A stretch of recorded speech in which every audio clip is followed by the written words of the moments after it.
kasi ni lawyer. Bakit ni lawyer? Maghawakan ni lawyer. Maghawakan. You better go back to them and have the legal. I am a citizen of this country, a former president, and you show me a piece of paper and you're asking me to go with you.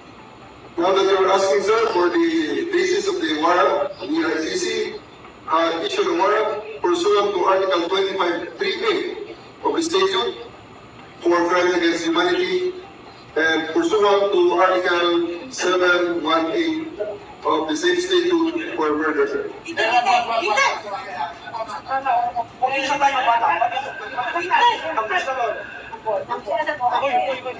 na yung anak ko! You have to kill me to bring me to Hague.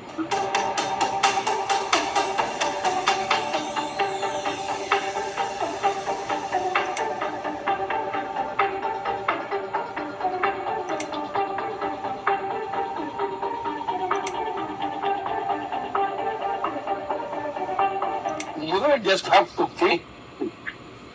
Kung hindi ako papayag, kung kakampi ka dyan sa mga puti, you better go back to them and have the legal. I am a citizen of this country, a former president, and you show me a piece of paper and you're asking me to go with you. And I want to ask you, sir, if you understand this right. I was coming from.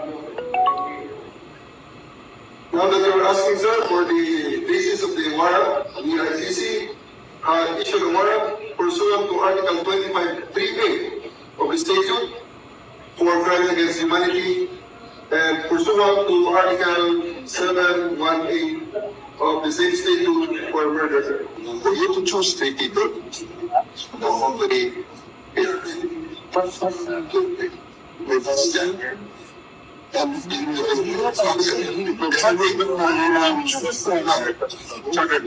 Private flight from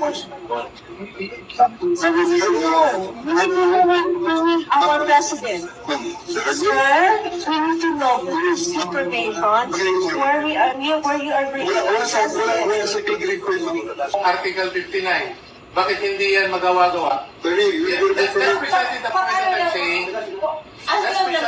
Kung may mga gano'n, okay, bawal The right to naman. counsel is something that has to be observed and Huwag respected. kayong umawa. Kasi huwag kayong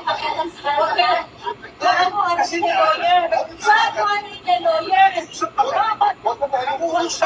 Maghawakan ni lawyer. Maghawakan.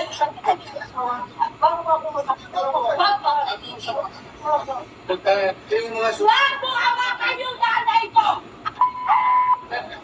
tanongin ko kayo, anong kasalanan ko? Tatanong nga. Kayo, nandito kang kailan. Dito, tanongin kita, anong kasalanan ko?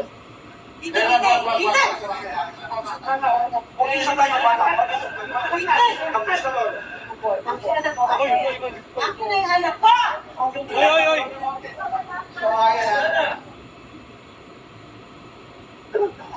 hihilahin mo yan. Hihilahin mo yan. Kung maniwala ka, hihilahin mo yan. Pero hihilahin mo. You have to kill me to bring me to Hague. Nandun pa. Wala pa rin sa taas po yata. Ang anak mo, pupunta dito. Yes, sir. Hindi pa masukin yan. Hindi ninyo, ikaw, Yes, sir. hindi mo Upon my order. sinipili mo pinapasok. Yes, sir. Upon my order. Sabi ko, ang abogado ko, ang anak ko na babae. They can visit you at your detention center.